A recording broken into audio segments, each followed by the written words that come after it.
Монголчууд Facebook, Twitter-ыг зөвхөн зохистой ашиглаж чадахгүй байна гэх шүүмжлэл олон хүнд бий. Тодорхойлбол цахим орчинд дураараа авирлаж Facebook, Twitter-ыг хэн нэгнийг гүтгэх бусдын тархийг буруу мэдээлэл угаахад ашиглаж болохгүй. Энэ нууран гэмтрэг тооцогдож хүний эрхийн зөрчил болно гэж мэргэжлийн байгууллага сануулж байна. Монгол улсууд арчилсан орон тиймээс иргэн хүн өөрийн Facebook, Twitter хуудсанд ямар мэдээлэл тавьж хэрхэн ажиллах нь тухайн иргэний эрх байж болгоч захим орчинд замбраагүй авирлах нийгмийн сэтгэл зүйд хүртэл сөргөөр нөлөөлөх эрсдэл бий гэдгийг судлаач сануулж байна. Тодорхойлбол Facebook, Twitter-ээр хэн нэгнийг доромжлох, гүтгэх, өрсөлдөгчийнхөө нэр төрд халдах, эзэн бийгүй мэдээллүүд тавигддаг, бүр зарим нь зохион байгуулалтаагаар мэдээлэл тарааж иргэдийг талцуулж байгаа олон жишээг энд дурдж болно. Энэ мэтлэн нийгмийн сэтгэл зүйг хүртэл өөрчилж ард түмний тархийг угаахаар бүхэл бүтэн гүтгэгч, доромжлогч баг улс төрийн намуудын дэргэд эсвэл аль нэг улс төрчөөс цалин авч ажилдаг хардлагууд байдаг. Одоо 2016 оны сонгуул хаян туллаа. Сонгуульд ордох тусам энэ үйл явдал хүчээ авна. Үүнд дэргэд хэрхэн болгоомжтой хандаж эрсдлээс өөрийгөө бас бусдыг хамгаалах вэ? Facebook, Twitter гэх мэтлийн захим сошиал ертөнцийн хэрэгжилж байгаа хэрэглэгчид маань өөрсдөө тухайн өөрийн Facebook, Twitter-тэй бас айл болох болгоомжтой хандаж энэ дээр тавьж байгаа мэдээлэл өөрийнхөө зураг, пост гэх мэтлийн юмнууд бол болгоомжтой хандах ёстой. Тэгээгүйгээс болоод тухайн хүний Facebook, Twitter дээрээс тухайн хүний зураг байдаг юм уу мэдээллийг аваад энийг өөрөө хүмүүс буруугаар ашиглах гүтгэлийн шинжтэй болгох нийгэмд буруу мэдээлэл болгож ашиглаж байгаа. Тухайн хүний Facebook хаягн дээрээс нь зургийг аваад өөр шинэ аккаунт нэгэ тэр аккаунтаасаа бусад хүмүүс рүү харьцаад нийгэмд хүмүүс сөрөг мэдээлэл өгөө буруу мэдээлэл өгөөд өөрийнх нь нэр төрт нь халдсан тийм мэдээллүүдийг өгж исэн иймэрхүү асуудал байж байгаа. Тэгээ манайх бол энэ дээр бол тухайн хүнд нь бол эрүүгийн цагдаагийн газар хандаа өргөл гомдлоо гаргаж шалгуулаа гэдэг зөвлөгөө чиглэлийн бол манайх асуудал өгч исэн. Арчилсан орны иргэдийг хууль журмаар цагдаж Facebook, Twitter ашиглахыг нь хориглоно гэвэл олон хүн бүр нийгэм тэр аяараа дэмжихгүй эсэргүүцэж мэднэ. Гэхдээ сонгуулийн үеэр захим орчинд дураараа авирлах иргэдэд улс төрийн намуудад хэрхэн хяналт тавих вэ гэдэг асуудал үүснэ. Цаг минут тутам тавигдаж шинжлэгдэж байгаа мэдээлэл бүрийн араас үнэн худлуу гэж хөөцөлдөх хүн хүч боломж Монголын цагдаагийн байгууллагад байхгүй. Гэхдээ үүнд хяналт биш юмаа гэхэд иргэдийн ухамсар хамгийн чухал учраас захим орчныг буруугаар ашиглахгүй байх тал дээр хүн бүр анхаарах хэрэгтэйг мэргэжлийнхэн зөвлөлөө. Монгол улсын эдийн засгийн хямралтай зэрэгцсэн засаглалын хямралтай зулгаж улс орон урууд нь доройтож яваа 23 жил мөрдсөн үндсэн хуулинд бий учраас яаралтай өөрчлөх хуулийн төслийг улсын хурал өргөн барьсан. Гэтэл үндсэн хуулийн өөрчлөлтөд дээр улс төрийн намууд нэг ойлголтод хүрч чадаагүй учраас хугацааны хувьд энэ парламент амжсангүй. Тэгвэл үндсэн хуулийн үндсээр нь өөрчлөх эрх намуудад мөн улс төрчдөд байх ёсгүй гэж ахмадууд байр суурьан илэрхийлж байна. Монгол улсын эцэг хууль болсон үндсэн хуулийн зарим зүйл заалтыг өөрчлөх шаардлага бий үү гэвэл бий. Гэхдээ эдгээр заалтыг өөрчлөх нэрээр Монголын төрд үүссэн муу бүхнийг үндсэн хууль руу жихэж болохгүй. Хуулийг үндсээр нь өөрчлөх эрх ашиг эрх барьж байгаа намуудад байх ёсгүй гэж арчилсан хувьсгалын анхдагчдын зөвлөлийн Ахмад гишүүд үзэж байна.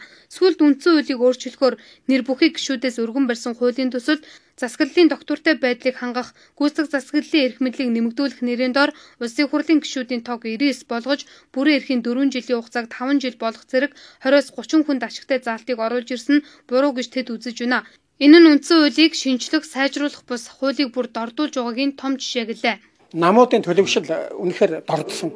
Үндсэн хуулийн агуулга үзэл санааг одоогийн байдлаар нь одоо тэр үндсэн хууль заасан хэмжээнд нь тэр коммуниал иргэний ардчилсан нийгмүүд утгаар нь эдгээр хэрэгжүүлж чадахгүй болохдоо зэрэг энэ одоо ирээсэн үндсэн хуулиас болоод одоо энэ манай засаг тэр намууд нөрөө төлөвшөхөд дотор нь олигархууд бүлгэлдүүдийн гард орсон бүлгэлдүүдийн хоорондын зөрчил нь одоо улс төрийн тогтворог болгож байгаа болохоос биш үндсэн хууль муу байгаад одоо энэ засгийн газар тогтворог болгох юм биш шүү. Тэр хуулийн зарим зүйл заалт бол одоо хөгжлийн явц тунд өөрчлөх шаардлага гарч иж болох юм. Энийг зүгээр нэг жирийн цаг үеийн шаардлагаар сонгуулийн үеэр ийм давталгаж хийх ажил биш. Ер нь үндсэн хуулийг бол өөрчлөх саналын бол бид эсрэг байгаа арт. Их хурлын хугацааг бол сонгох асуудлууд хэрэгжиж байгаа тийм ээ. Их хурлын гишүүдийн тоог нэмэгдүүлнэ гэж байна. Тэгвэл зэрэг өнөөгийн нөхцөлд бол сонгуулийн журмаар гарч ирсэн нөхдүүд маань одоо олон түмний сэтгэл санааг алдагдуулсан нийгмийн дотоод зөрчлийн асуудлууд бол намын бодлогоодаас үүсэж байна гэсэн ийм дүгнэлт байгаа. Ийм учраас бол намуудыг зэгцэлж, намуудын бодлогыг жоохон төлөвшүүлж байж одоо энэ асуудлыг ярих болсон. Монгол улс үндсэн хуулиа нийгэм цаг үедээ тааруулж өөрчилж болно. Гэхдээ нухастай хандхан чухал. Довчхондоо бол төрийн толгойд сууж байгаа хэдхэн хүн болохгүй байна. Өөрчлөгээд конов дараад өөрчилчихдэг зүйл биш. Улс төрийн намуудын байр сууриас илүү ард түмэн эрдэмтэн судлаачид ямар бодол саналтай байгааг тусгаж нэгдсэн нэг ойлголтод хүрсний дараа үндсэн хуулийг улс төрчлөлтгүйгээр өөрчлөөд явах нь цаашид хамгийн зөв сонголт гэдгийг мэдээлж байна. Улсын хурлын өргөдлийн байнгын хорооны дарга Баасан хүүгийн үүрэгт ажлын хугацаа дуусч байгаатай холбогдуулан тус байнгын хорооны даргаыг өөрчлөх асуулыг хэлэлцлээ. Орчилс намын бүлэг улсын хурлын гишүүн Батзандан өргөдлийн байнгын хорооны даргаар томилхоор болсон байна. Улсын хурлын өргөдлийн байнгын хорооны даргаыг чөлөөлөх томилох хэсэг асуудлыг өнөөдөр хэлэлцэж байнгын хорооны гишүүд 100% саналтайгаар улсын хурлын гишүүн Батзандан өргөдлийн байнгын хорооны даргаар томилохыг дэмжлээ. Харин улсын хурлын гишүүн Баасан хүүгийн хувьд даргын судлаа өгөх хугацаа арай болоогүй гэдэг тайлбарыг хэлж байна. За яг хөө зүгээр жудаг гэж ярьдаг нэг юм байдаг штэ. Ер нь бол энэ 25 жилийн туршид парламентын үед ямар байдаг вэ гэвэл 1 жилийн хугацаа өнгөрөхсөний дараа өнөөдөр хугацаа дууссан тул гэдэг үндслэлээр чөлөөлдөг. Миний хугацаа бол арай дуусаагүй л дээ 26-ны өдөр дуусах байсан баг. 1 жилийн доторхын нь бол зүгээр яаран сандран ингээ явж байгаадаа бүр ялангуяа нөгөө юу гэдгийг миний нөгөө Батзандан гишүүнийг өмнө нь тавьж байгаа Батзандангийнхаа эсрэг юу ярих вэ гэсэн байдлаар ярьж байгаа цаа санаа нь бол хөөхөдөө л гэж хэлье. Хөөхөдөө тэгээд энэ бол нэг өгдөг авдаг албан тушаал. Зүгээр би бол нөгөө ард түмний одоо дуу хоолой болохын төлөө 55 мянган км газар 60 мянган хүний өргөдлийг 95% биелэлтэйгээр шийдвэрлээд явж байгаа. Улсын хурлын өргөдлийн байнгын хорооны дарга Баасан хүүгийн чөлөөлөгдөх хугацаа энэ сарын 26-ны өдөр гэдгийг хэлж байсан юм. ТV9-тэй Ариун Туяа Алтан гэрэл мэдээллээ. Жилбэрийн сар шинийн баяраар иргэдийн эрэлтээс шалтгаалan маха тэр дундаа хоньны ууцны үн нэмэгддэг. Өнөөдрийн байдлаар хүчит шонхор захад хоньны ууцаа 80-аас 220 мянган төгрөгийн үнэтэйгээр худалдаалж байна. Энэ жил сар шинийн баяр харьцангуй эрт болж байгаа. Энэ хэрээр шинэ жилийн баяр дуусан үгүй юу? Хүнсний томоохон захуудад уламжлалт баярынхаа бэлэгсэлт эдээ шүүсээ бэлтгэх гэсэн иргэдийн хөл хөдөлгөөн нэмэгдэжээ. Өнөөдрийн байдлаар хүчит шонхор захад хоньны ууцыг 80-аас 280 мянган төгрөгөөр худалдан борлуулж байна. За ууц яах вэ тэгэл одоо том жижигээрэл болж штэ. Үний хувьд хідээс эхлээд. Үний хувьд одоо би бол энэ 80-аас 85 хооронд л гэж байна. Одоо энэ төлөгнүүд тэгэл одоо 90 маань бол нэг 200 гэхдээ бас арай жага үнэтэй л явах шиг малчд өөрснөө махаа зарж байгаа шүү дээ. Чэнжүүдийн гараад амжих юм бол байхгүй байгаа. Тэг хамгийн гол нь өөр нь бол мах юмтхан байсан одоо гинтхэн ууцын өндөр бол махны ан ширсчлээ. Одоо цагаан сард өгч иргэдэг худалдаа авах юм байгаа бол ууцны юу. За одоо тэг худалдаа авахч таар байна. Өө таар угаасаа мөнгө байхгүй юм шиг. Аль болохоор хямдхан юм л хайж явна шүү дээ. Тэг одоо хэммөр ялгаа явах. Тэгээ бас нэг 200-аар ууц авч байгаа бол 80-90-ээр аваад нөгөө 90,000-аараа гурлуудаагаа бол бас дээр л баймаар юм тийм ээ.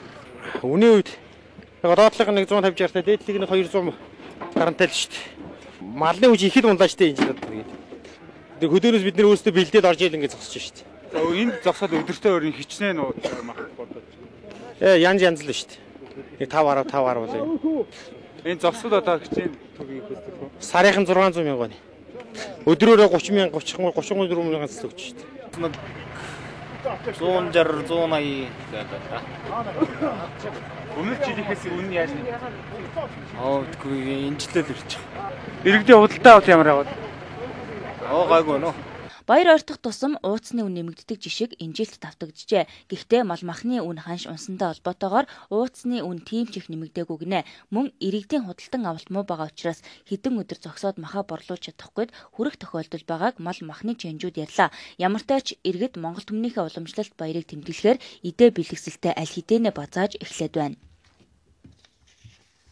Энэ жил ихэнх нутгаар цочор хүйтэрч цас их унснаас зарим сумдад өвлжилтийн байдал хүндэрчээ.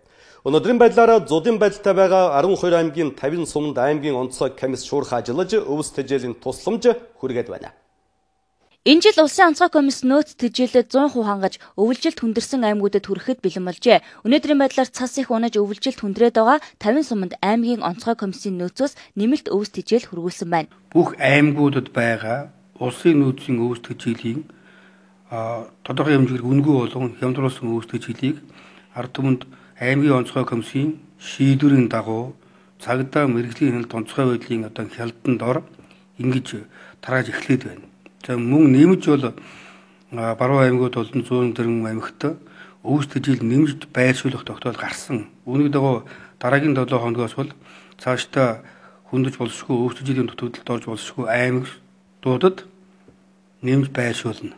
Мөн өвлжилтийн хүндрэх эрсдэлтэй байгаа сумдуудад өвсдөжл нөөцлөх төсөв мөнгөний асуудлыг шийдэхэд чиглэсэн ажлуудыг салбар яамнаас шатараатаагаар хийж эхэлжээ. Засгийн газрын 480 дугаар тогтоол гарч улсын нөөцийн 12-аас 14 онд бэлтгэсэн өвсийг өнгөө. За мөн энэ онуудад бэлтгэсэн тэжээлийг 50% хямдруулах. За мөн одоо 3 аймгийн онцгой байдлын газарт 3 аймгийн цагдаагийн хэлтсэд 4 аймгийн мал хүн эмнэлэгт нийт 8 автомашиныг олгох ажлыг шийдвэрлүүлсэн. За мөн одоо зам даваа орон нутгийн чанартай зам даваа нээлттэй байлгах, отор хоёроо яваа малчтад нийгэм болон эрүүл мэндийн үйлчилгээ үзүүлэхэд шаардлагатай бензин тус, эмийн нөөц бүрдүүлэх зэрэг арга хэмжээнүүдэд зориулж 16 аймагт тодорхой хэмжээний санхүүжүүлэлтүүдийг засаг даргын тамгын газарт нь шилжүүлсэн байна. Цаашид зуудын байдал шилжсэн аймаг сумдуудад тэжээл хүргэх малын хорогдлыг бууруулахад салбар яам улсын онцгой комисс шаардлагатай бэлтгэл ажлыг шуурхай гүйцэтгэхээр болж байна. Өнөөдрийн байдлаар өвлжилтийн байдал хүндэрч болзошгүй 40 гаруй сум байгаа юм а. Иймээс аймаг орон нутгийн удирдлагуудад мэдээлэл шуурхай хүргэх тусламж явуулах чиглэл өгсөн байна. Сүхбаатар аймагт энэ жил цас ихтэй хүйтэн байна. Ихэнх сум зуудын байдалтай цагийн нөхцөл хүндвгай үед Тус аймгийн нүүрс нийлүүлдэг гол уурхай болох талын гол нутгийн гал уурхайнуудын үйл ажиллагаанд тоглоджээ. Нэг нь нөөцөд дууссан гэж байгаа бол нөгөөг нь үйл ажиллагааг нь хаагаад байна. Импас үжээний Сүхбаатар аймагт сэтгүүлч Инкватор мэдээ ирүүллээ. Сүхбаатар аймагт цаг үеийн байдал өвлжилт хүндрээд байна. Зас ихтэй сумдуудад зам боогдож харилцаа холбоо тасарчээ. Эмнэлгийн тусламж үйлчилгээ хүнсний бараа бүтээгдэхүүн түлш түлээ өвсдөжил авч чадахгүйд хүрсэн байна. Дээрэс нь бүх сум халаат шатхуун цахилгаан зэргээс үүдэлтэй өөр үсэж нөхцөл байдал улам хүндэрчээ. Ийм үед аймгийн нүрсэн авдаг талын гал уурхайн нүрсийн нөөц дууссан гэж байгаа бол нутгийн гал уурхайн үйл ажиллагааг мэргэжлийн хэлтийн газраас зогсоожээ. Талын гал компанийн хувьд аймаг сумдтай өөр авлага нэлээд үүссэн. Дөрвөж компани 65 сая, сумдууд 85 сая төгрөгийн өртөөгнэ. Харин нутгийн гал компанийн хувьд уулын ажлын үнэлгээ холбогдох бичиг баримтын зөрчилтэй байгаа юм байна. Мөн нүүрс олборлдог нүхэнд ус гарсан сорулах шаардлага тулгарчээ. Нэмж 20 мянган олборлох боломж бий. Тэрний үг гэхээр усандаа байгаа гүндээ байгаа нүрсийг ноцоос тавьж, эрчим хүч татад ноцоос тавьж авбал ер нь аймгийн нүүрсээ суугаад хүндрэх нөхцөл бол нутгийн гал компани гадар дээр байхгүй. Яагаад гэвэл одоо эрчим татаад 2-5 сар өнгөрөнгүүд эрчим татаад ноцоос суулгах юм бол доошоо байхгүй. Уурхайд бол тогттой нөгөө нөхрүүгээ энэ чинь нөхрүүгээ нэг 200 м 100 м-т нэгээд ууч нөхрүүгээ татсан байгаа юм. Тэрнээс зүүж тийш нь одоо 7 м хэрэгтэй. Цаг үеийн байдалтай холбогдуулан мэргэжлийн хэлтийн газраас гаргасан шийдвэрийг буруу гэж аймгийн удирдлагууд үздсэн байна. Төрийн байгууллага хувийн хвшлийн хоорондын уялдаа холбоо муу байгаа нь эндээс харагдана. Сүхбаатар аймаг гал алтхад ойрхон байна. Зас зүйтэй байдал хүнд үед хаа ханаа учраа ололцож ажиллах ёстой. Энэ бүхний ард малчид иргэдийн эрх ашиг зөрчигдөж байгаа гэдгийг санах шаардлагатай. Зөвхөн энэ 100% хүнд байгаа нөхцөлд уурхайг хаахад зориулаад иргэдийн хамтын комиссод ойрхон байцаагч урд нь би мэргэжлийн хамтын байгууллагад шалгалтанд өртөж ирсэн. Гэхдээ бүх чиглэл мэргэжлийн 5, 6, бараг 10 тонтой хургаантай очиж шалгалт хийдэг. Энэ удаа бол зөвхөн зорилго нь ойлгомжтой байсан. Над өдөрлөмгийн танилцуулсан манай офисын гэргээд гэрийн нөхцөлтүүдийг нэг гэрт орж суугаад хэдэн бичвэрэмд үзээд танай тийм бичвэрэмд дутуу байна гэсэн. Нэрийг үлдээд түрүү мэдж уусгандаа яг мэдж байгаа. Тэр бичвэрэмд нь батлаг дагуулах хотын газраас намар ирээд батлагдаг хүн өөрөө шалгалтаар ирээд үзээд за танай аймаг 2 уурхай зэрэгс ажиллах уу? Энэ үйл нүүрсний хүндрэл гарах юм байна. Тийм учраас та он гараад энэ төлөвлөгөө юм батлуулаарай. Одоо ингээд ажиллаа нүүрсээ борлуулаа гэдэг зөвшөөрөл намаар өгч явсан. Усыг сорулах тал дээр аймаг хамтарч ажиллана. Цахилгааныг татна. Усыг хэрвээ сорулчихвол 20 мянган тонн нүүрс гаргана. Орон нутгийн удирдлагууд талын гал уурхайн үр авлагыг барагдуулах тал дээр анхаарлаа хандуулахар болсон талаар орон нутгаас мэдээрлээ. Анхаарлаа хандуулан бидэнтэй хамт үзэгч та бүхэнд баярлалаа. Та бүхэнд одоо мэдээллийн хөтөлбөрийн фокус пресс болон толилуулъя.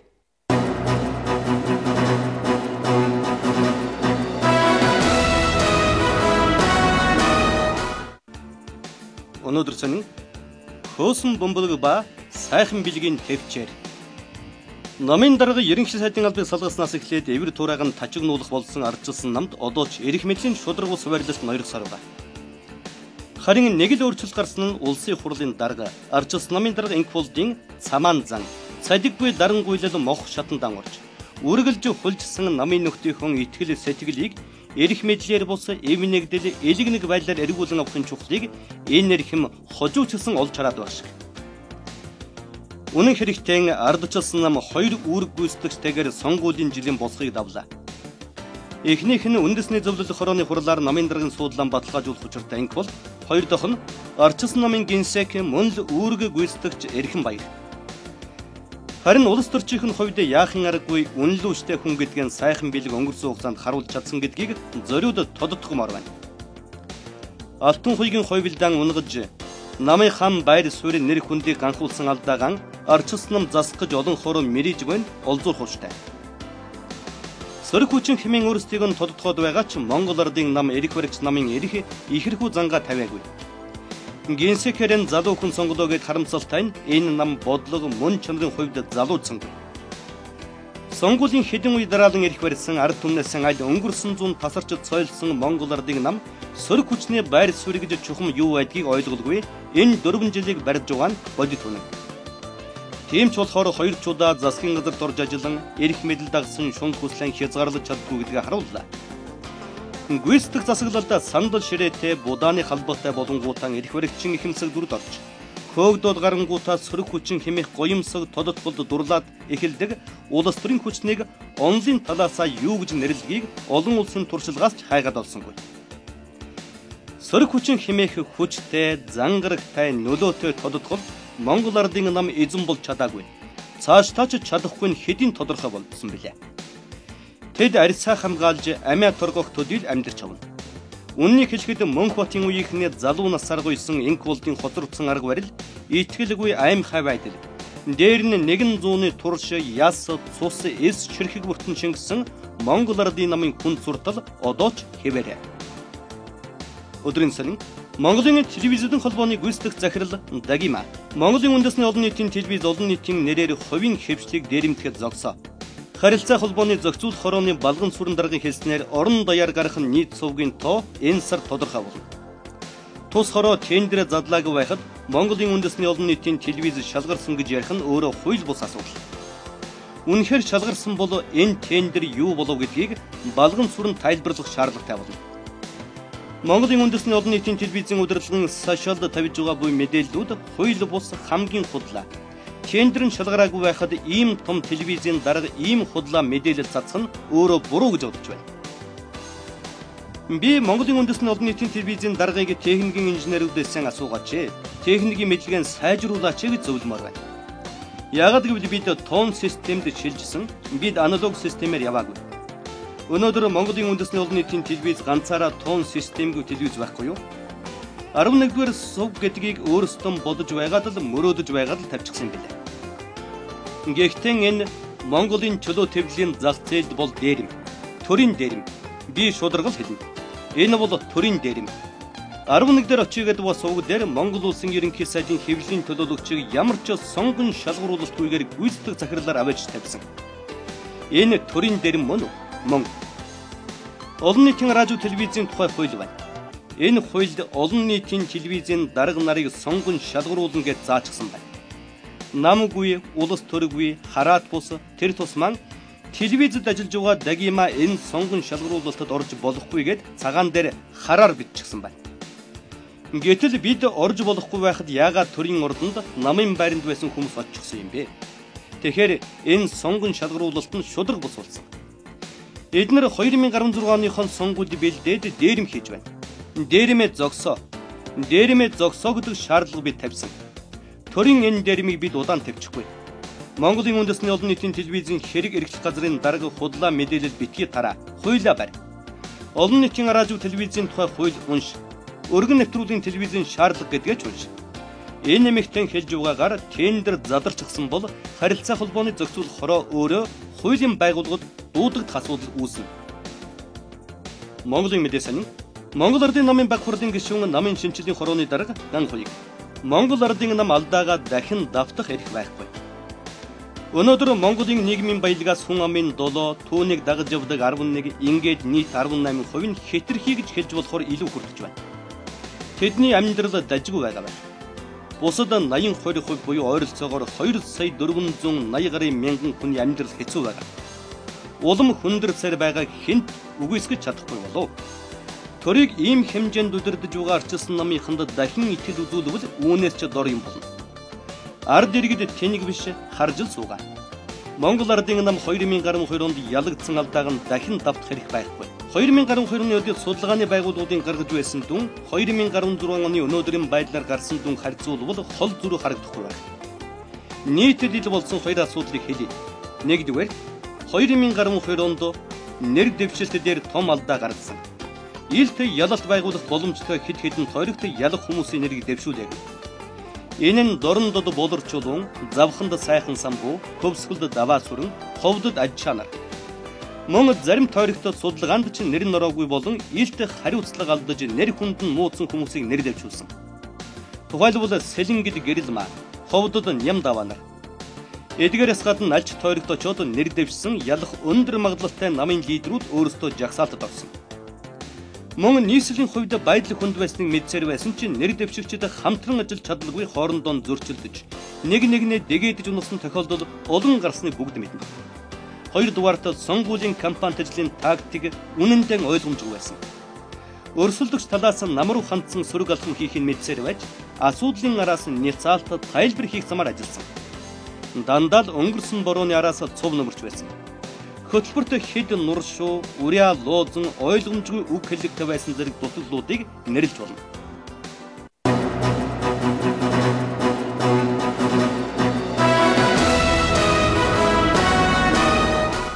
Өөрийн телефоны үндэсний оператор G-Mobile компани хэрэглэгчид нэмэгдсэн уртын албан тутврын урамшууллын системд гар утснаас үнэгүй холбогдох боломж бүрдэж байна. Өнөөдөр G-Mobile компани Гайл татварын ерөнхий газартай хамтран ажиллах санамж бичгийг байгууллаа. Хоёр байгууллага хамтран ажилласнаар иргэд нэмэгдсэн үртгийн албан татврын 2% буцаан авахд нэг шатаар ойртож байна. G-Mobile-ийн хэрэглэгчид нэгжгүй дата багцгүй байсан ч www.e-баримтцэг-ийн сайтад үнэгүй хандаж тасалбараа бүртгүүлэх, урамшууллын тухай мэдээллийг цаг тутам авах боломжтой болжээ.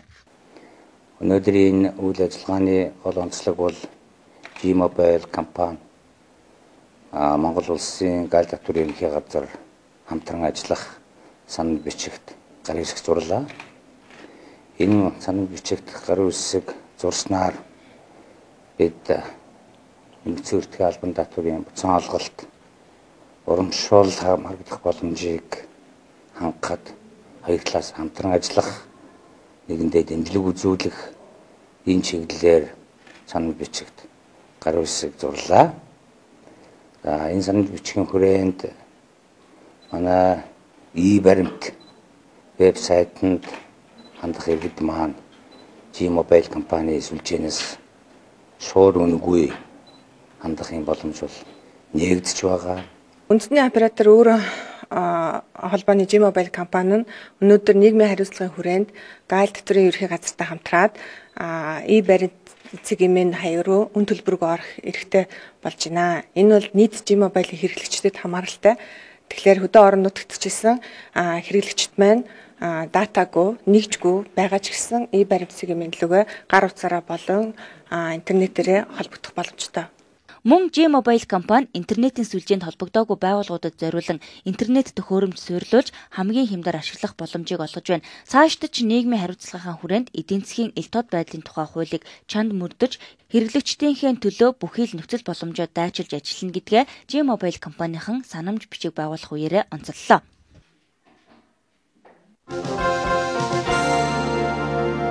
Өдрөг амьдарцгаая. Гоё цагаан усан үзэм.